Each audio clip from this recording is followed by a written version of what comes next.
That's right. It's Headbanger Thrasher, and you're listening to Wrestling Epicenter.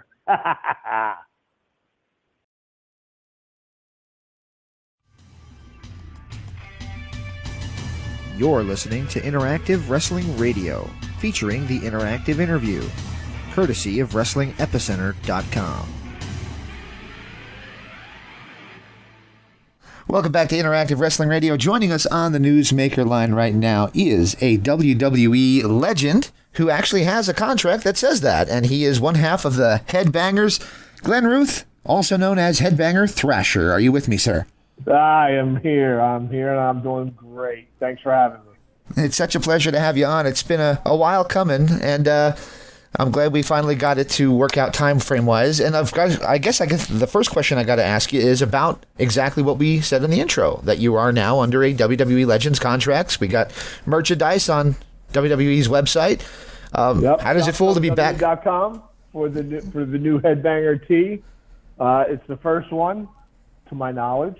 There's other things that are out there, like on different, I guess it's an app called WWE Champions. We're on that as well.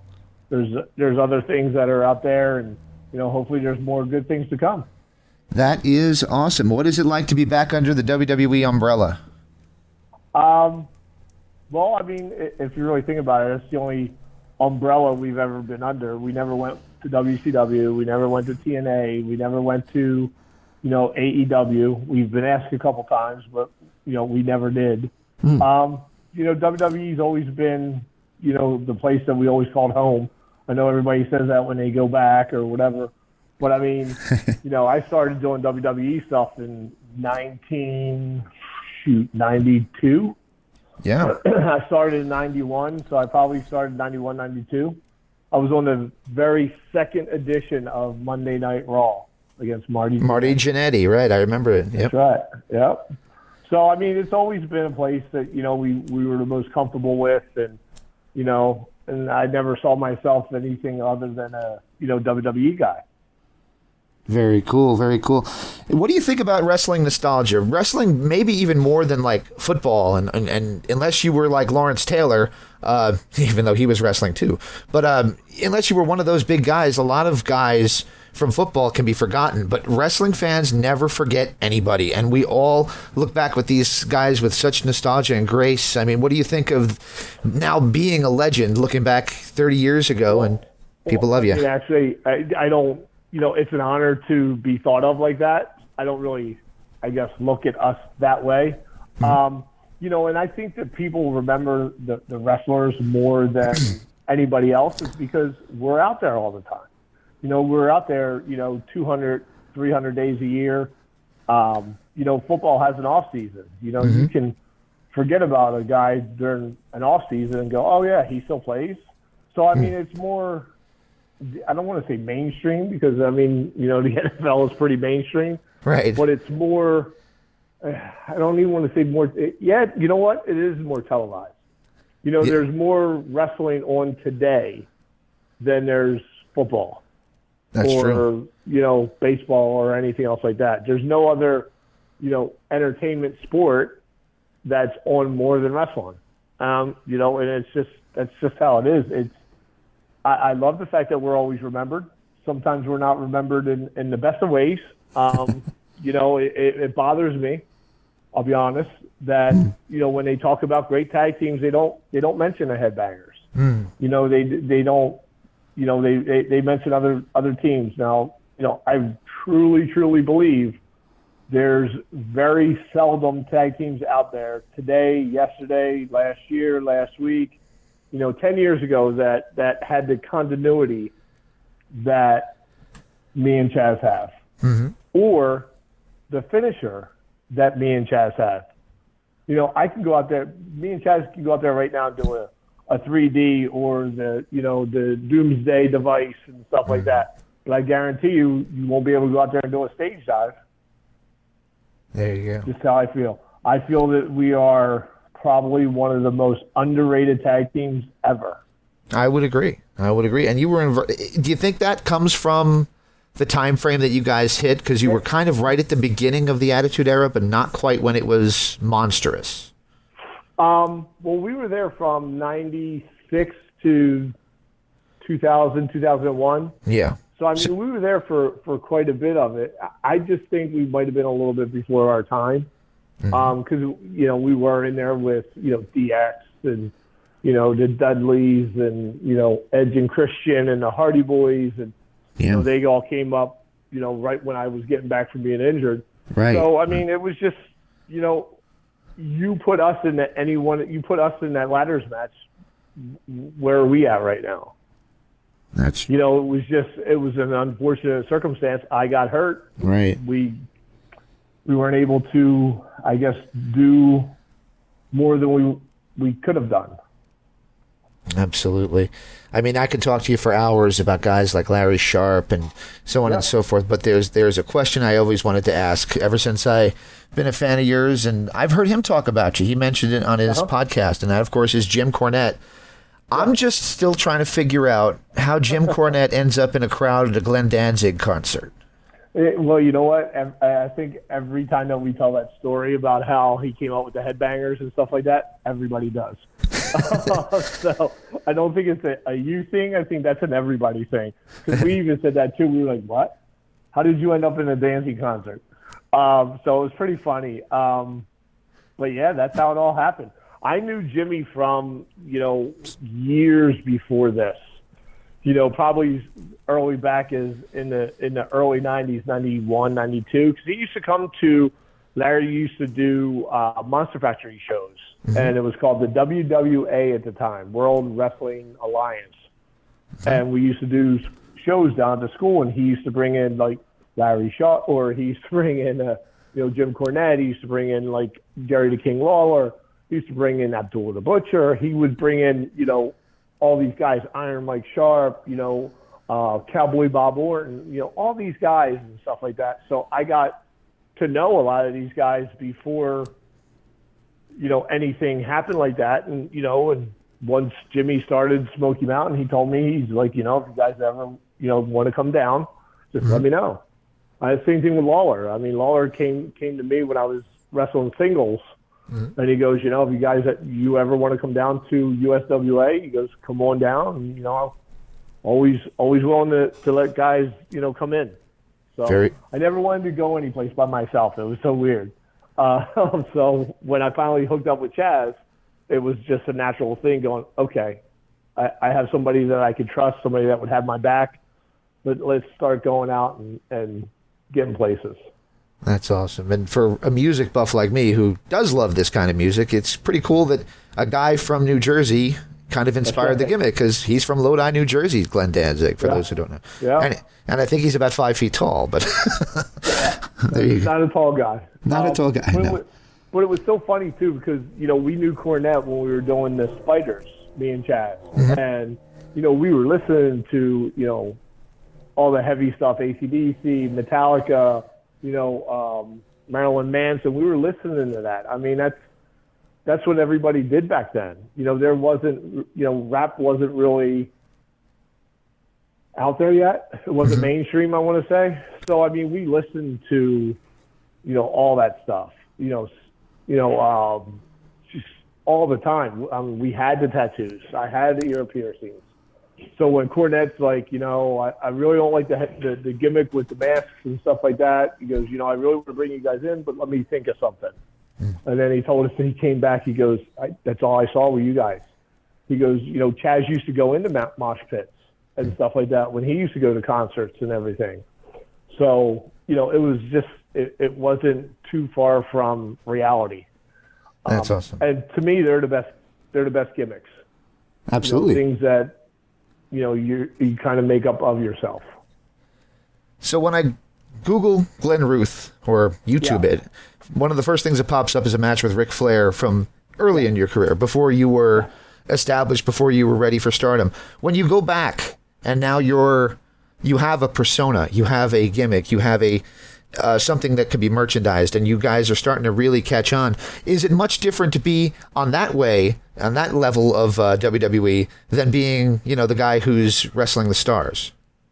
Well, it was weird because I was always told that, hey, don't go up there, don't do the jobs, don't do this, don't do that.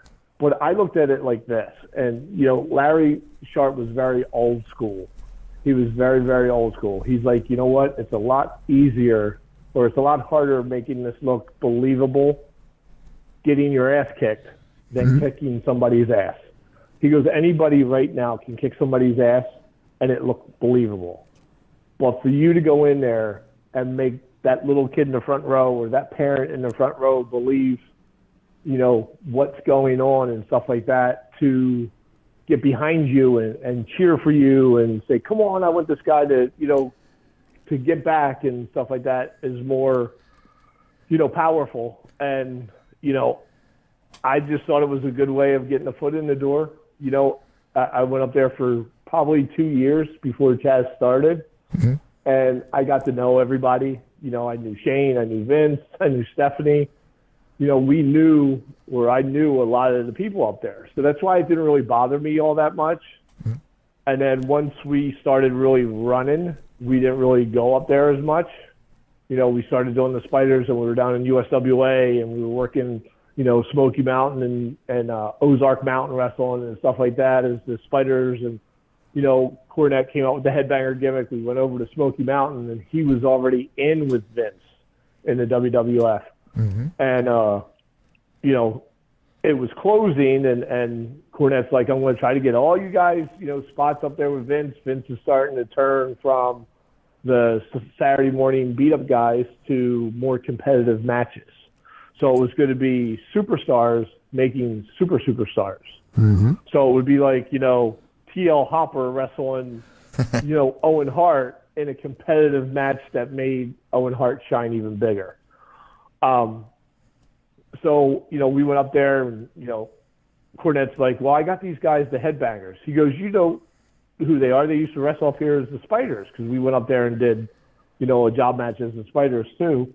And Vince was like, yeah, I know who those guys are. Just put them on the part-time contract. So that's how that all happened, and it was amazing since that. We were the only part-time guys to sign full-time deals. That's amazing, yes. Yes. Awesome.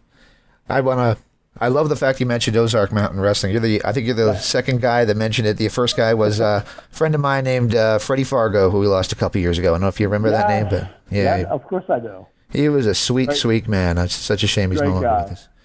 Yeah. Either is Bert. Bert's not with us either. No, Bert Prentice? No, sir. No, sir. Yeah. Wow. Yeah, yep. It's a crazy, crazy world. When you look back at this stuff like 30 years later, you're like, that guy's not here anymore. That guy's not here. It's a terrible thought. So that's why I want to tell all the young guys out there and stuff like that, when you hear these veterans and stuff like that saying don't take pictures in the locker room and stuff like that, you know what? Take the fucking picture. Because I wish I would have had a picture right now of Owen. Awesome. And how close we were. I wish I would have had a picture, with any of the guys that passed, with George Steele. All the guys that we did stuff with and everything else. I wish I would have pictures of them now. But it was taboo. You didn't want to do that because you didn't want to be a mark. But you know what? There's so many of our brothers and sisters that we've lost through the times and stuff like that. And you know what? Take the pictures. Take the goddamn pictures. Absolutely. And so one of the biggest runs you had was with Shotgun Saturday Night. And I got to tell you, I was an ECW fan, and I know that when people hear that, they there's a connotation that kind of comes with that. I loved everything. I loved every different style of wrestling, and I loved what you guys were doing on Shotgun Saturday Night, because it was kind of WWE's way of presenting more risque wrestling without having it spill onto the main Raw show. Right. Yeah. I loved what you guys were doing. What did you think of Shotgun Saturday Night and the ill-forgotten gimmicks that they gave you along the way on that?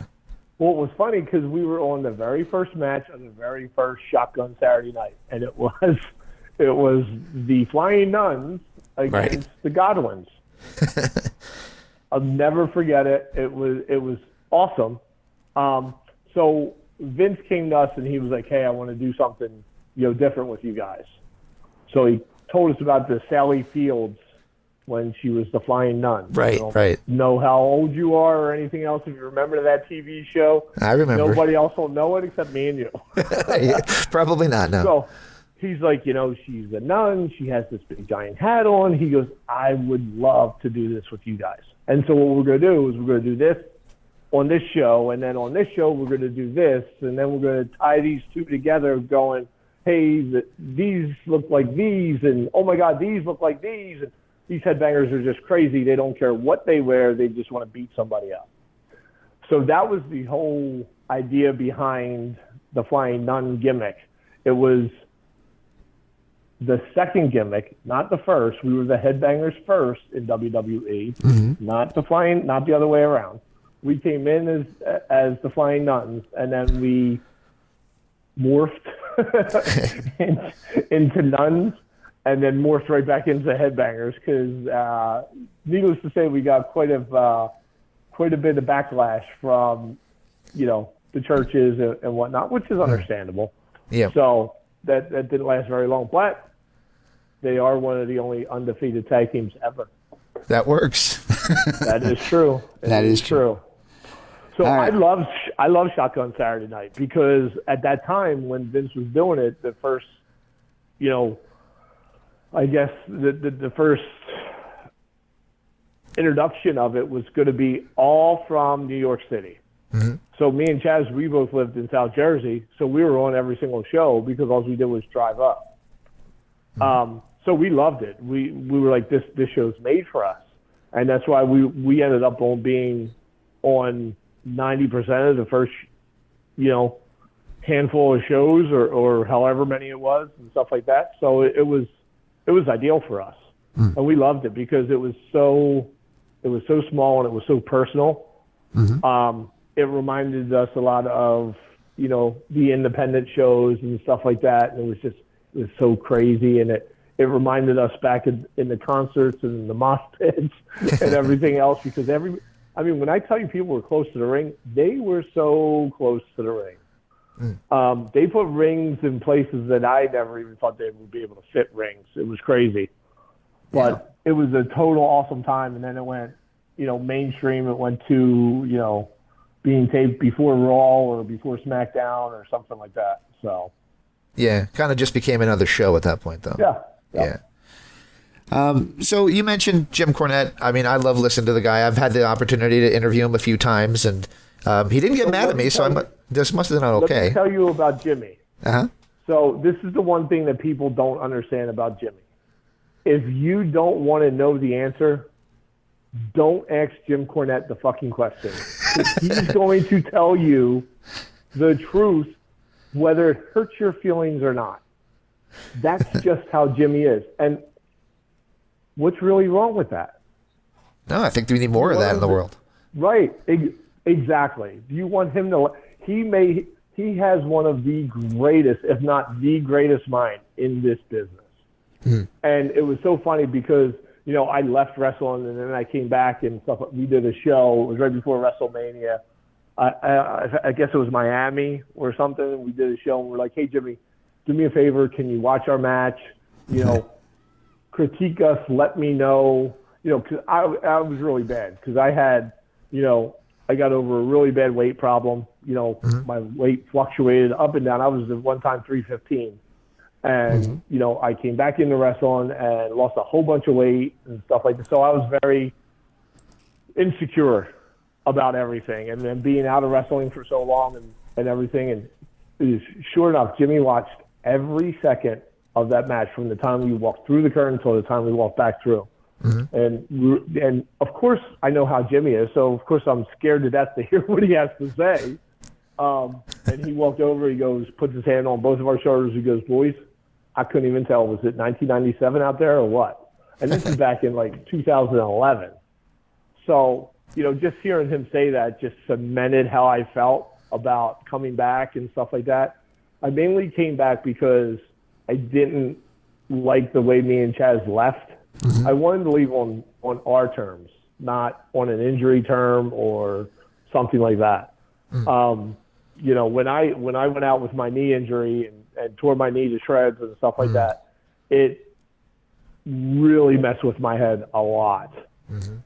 So for me to try to come back, it just wasn't there. I was so worried about my knee all the time, and it was just one of the things I couldn't shake it. It was just so bad. It was unbelievable. I mean, you hear guys talk about it today. They're like, yeah, when I had this problem, it was hard to come back from. It's more of a mind thing than anything else. Mm. So yeah, but Cornette was he's great. I love Jimmy. I will do anything for that man. Absolutely. Well, his arch nemesis, Shitstain as he calls him, was Vince Russo. And, Vince Russo's fingerprints were all over Shotgun Saturday Night, and I loved it. I mean, like I said, and I guess my question would be, was there room for somebody like Vince Russo with his different take on wrestling versus the, dare I say, Memphis style? Because Memphis, was not exactly straight edge wrestling either. There was a lot of, the studio wrestling had a lot of gimmicks and things like that too, but there you go. I think at the right time in a storyline, you can introduce gimmicks or anything like that. But just, to do it, mm-hmm. I'm like that too. I'm old school. To say, hey, wrestler A and wrestler B, you guys are going to go out there and have a, first blood match. Why? Yeah. Why? What, did you guys not like each other in the locker room? I mean, tell a story. I mean, people get invested in the storylines. Why did people love Stone Cold Steve Austin? Mm-hmm. Because they were invested in every single thing that guy did. And every single time he went out there, he told another chapter of his story. Another chapter of his story. It didn't just, bam, all of a sudden he hated, Vince and it was a thing that manifested. It grew. Mm-hmm. And it told you a story, and it went, you know what? I feel the same way about my fucking boss too. There you go. I mean, everybody can relate to it. But if he just went out there right away and said, "Oh, F you, Vince," people would be like, well, "Why is he saying that? Why does he not like Vince so much?" Everybody understood it. Everybody got behind it. Everybody was, Steve could have been very well much a heel as he was a babyface. Mm-hmm. And I don't think Steve even looked at himself as a babyface. He looked at himself as being himself. That's right. Very good, very good. Well, I'm going to tell you, when I realized wrestling had eclipsed the popularity when I was a kid, I'm 42, so I grew up watching, Hulk and Macho and all those guys. Yeah. But when I was in senior year, the prettiest girl in the class came to me, and she said to me, "Who do you think is behind GTV?" And aside from almost falling off my chair because the prettiest girl in the class was talking to me, she was also talking to me about wrestling. Why? It was like amazing to me. I heard you say in previous interviews that you, at one point, were going to be the guy behind GTV.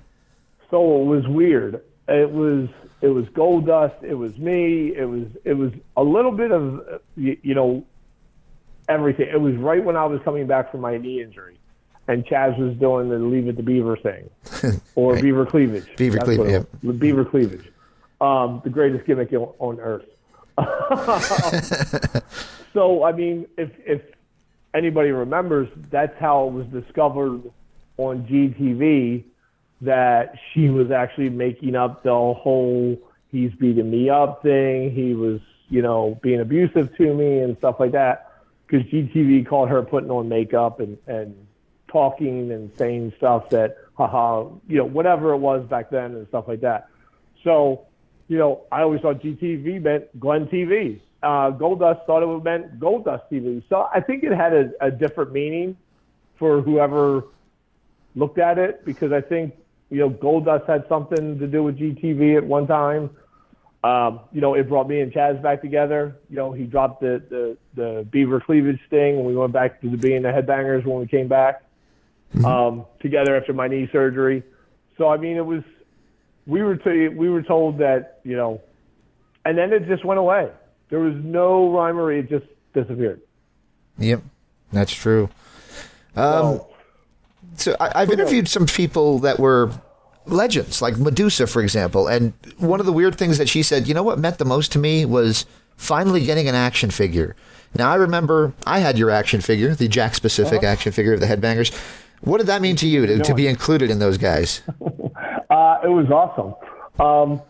That's why when this whole, Legends deal or whatever they call it nowadays, whenever we were approached with the merchandising deal, because that's what a Legends deal is, it's just merchandise, we were blown away, to say the least.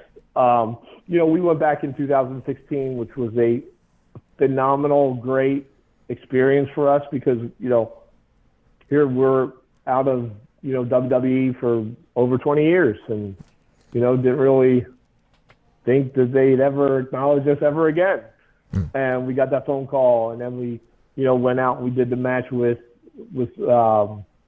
Heath and Rhino and stuff like that. And we were like, that was awesome. There was talks about coming back for more. Then we didn't hear anything, and then we got called back again and again. And it was something that happened that never thought would happen. And for me, it was more of a full circle thing because my oldest kids were able to see what pulled Daddy away when they were little. And it was good for my younger kids because they were old enough to understand, oh my God, my dad has a different weird ass job than anybody else. So it was cool that way. And then, we didn't hear anything for a while. We did a thing with Panini cards. We were contracted to, sign a whole bunch of cards and stuff like that. And the people from Mattel saw the cards. So they contacted WWE and said, hey, we want to do figures of the Headbangers. Let's make that happen. And they were like, well, they're not under any deal with us. And Mattel's like, well, we need to make that happen. So then we got a message to, call a 203 area code, and Chaz is calling me up. I was on the road driving. He was like, did you get that message? I'm like, no, what message? I said, I saw the 203 phone number. Yeah, but I didn't listen to the message. He goes, you need to pull over and listen to that message. And right away, this was back in April, in the beginning of April. So we were like, holy shit. It's the call for the Hall of Fame. Yeah. So it was before WrestleMania. And we were going, no. So we three-wayed the phone number, and it was John Cohn, who's in charge of talent relations up at the office. And he was like, hey, guys, and he explained to us, he goes, we see that you did the PDD stuff. Mattel saw it and wants to do figures of you guys and everything else. We want to put you on, the merchandising deal. You guys good with that? And we're like, wait, what? Of course we are. So he was like, all right, well, we're going to get everything together. It's WrestleMania. We're going to, wait until Mania dies off and dies down, and then we'll send everything out. And then the buyout happens. Yep. And then we're going, holy crap. We thought the deal was going to be squashed because, people were buying WWE and everything else. And no, we officially signed all the deals and stuff like that in, I want to say May of this year. And it's just, it was, I still to this day, I'm like trying to pinch myself because it's an honor, to thought of like that and to be relevant again. So, I, feel the need to always thank the fans because if it wasn't for them, we wouldn't be in the position we are. I mean, I think that's every superstar should take the time to thank fans, never forget where you came from, any of that stuff, because you see the same people going up as you will coming down. So never forget where you came from and be grateful to them fans because without them, there's no us. I think that was Ricky Morton who told me that about something about the people at the bottom, when they look up, all they see is assholes or something like that. It's a whole big thing, but it's definitely one of Ricky Morton's things. So that is definitely a Ricky Morton thing. That guy is he's awesome. Absolutely. Man, I want to thank you for taking the time to do this with me. I'll let you go in just a few moments, but I got to ask you one question because you mentioned his name, and I was going to try to shoehorn it in there, but you mentioned Owen Hart. And, I mean, it's hard to impress. My son is more watching wrestling than even I am these days, and he's 14. Yeah. And when they do, like, the Owen Hart tournament on AEW Wrestling, I have to explain to him, Owen wasn't just what you saw in the ring. No. Even to the fans, it became that everybody knew. I was at WrestleMania 10 when he beat Brett, and I was one of the fans cheering because you kind of felt for him a little bit. Owen was so much more than just the guy you saw in the ring. What was Owen like on the road, and do you have any Owen stories? See, that's what's funny about Owen. He was genuine, and what I mean by that is he was, at least for me and Chaz, he would watch our matches. He would come over and go, "Hey guys, this is, try this, try that." Him, Brett, would always do that. It's funny. We saw Brett not too long ago at a signing, and he was talking to a whole bunch of people. He saw us, stopped talking to him, and then came over to us. Wow. To have Bret Hart, come over to you and start talking to you and everything else, it was just you can't even put it into. I still can't put it into words, but and just to have that moment and stuff like that we had with Brett and Owen and stuff like that. And, there a good Owen story is when we first started with WWE. Owen was the biggest prankster, the biggest one there was in the locker room. So he took a padlock and locked me and Chaz's bags together. So what Owen would do is the bigger fuss that you made, the more you got ribbed, and the harder the ribs came. So we just picked up those bags and we were like, "All right, see you guys tomorrow." Didn't act anything, just got somebody to cut it off, and that was it. And Owen was always coming in looking for the reaction.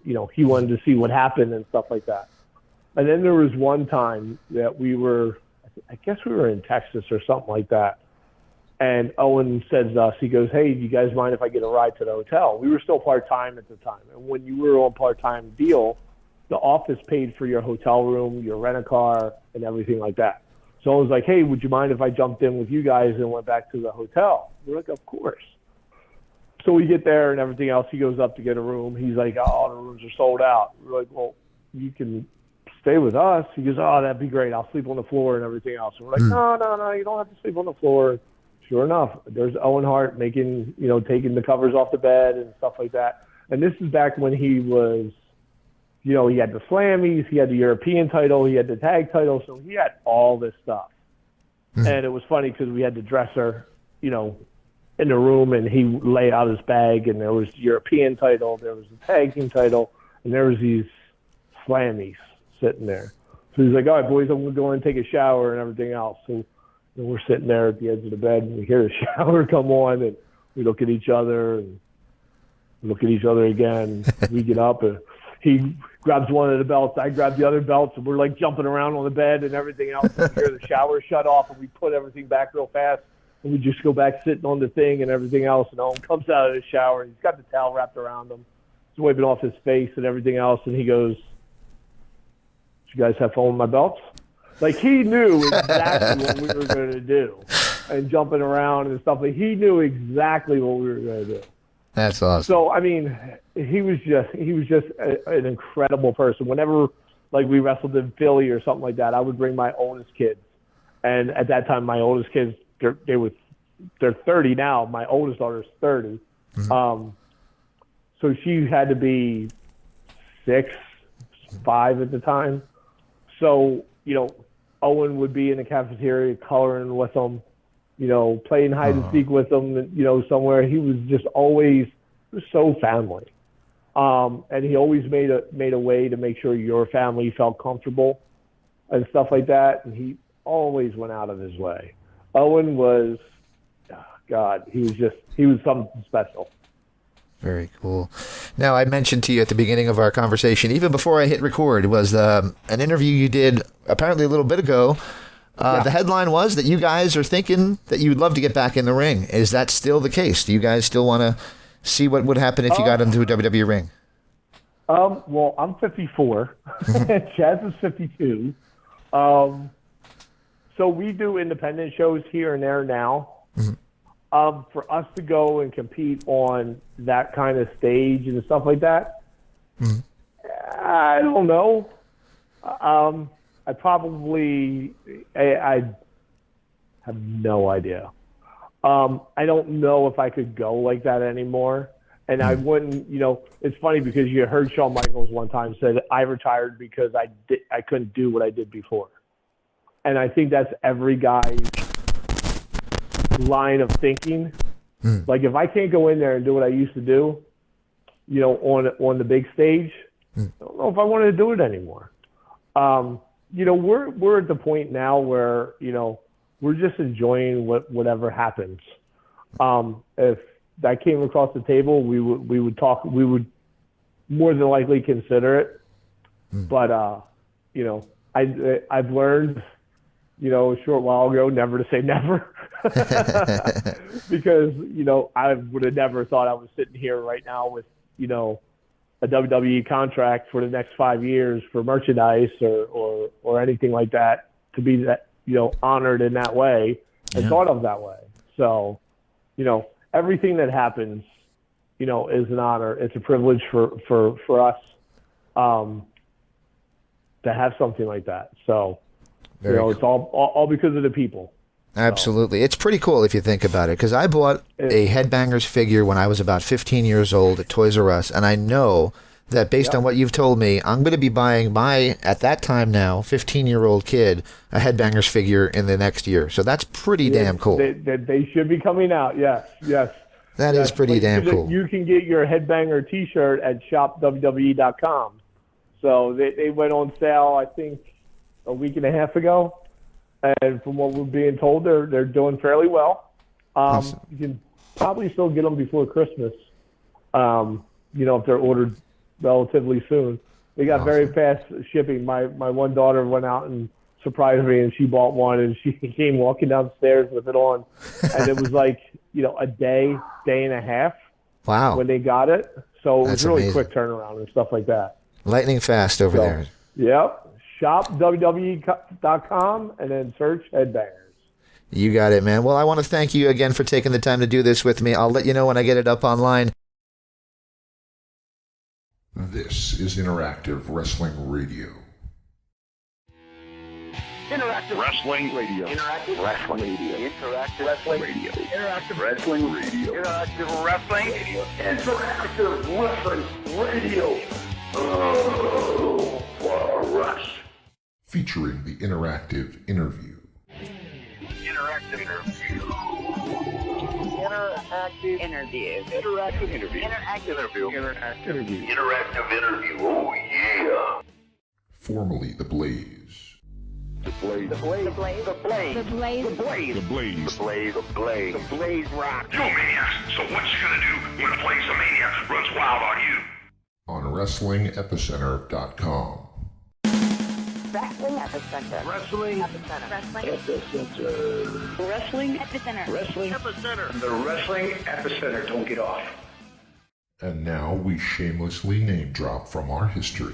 The Wrestling Epicenter would like to apologize for the following. All right, everybody.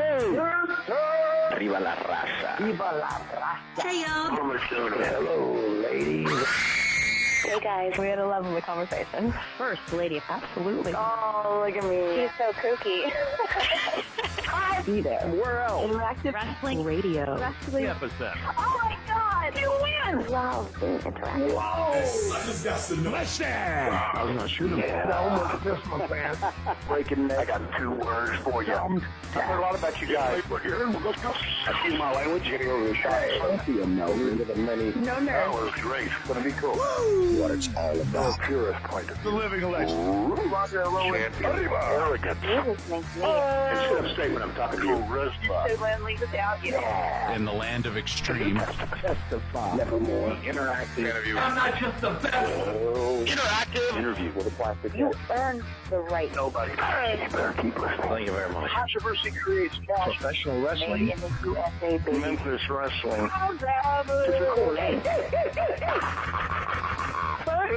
a guy on fire. I'm not bad.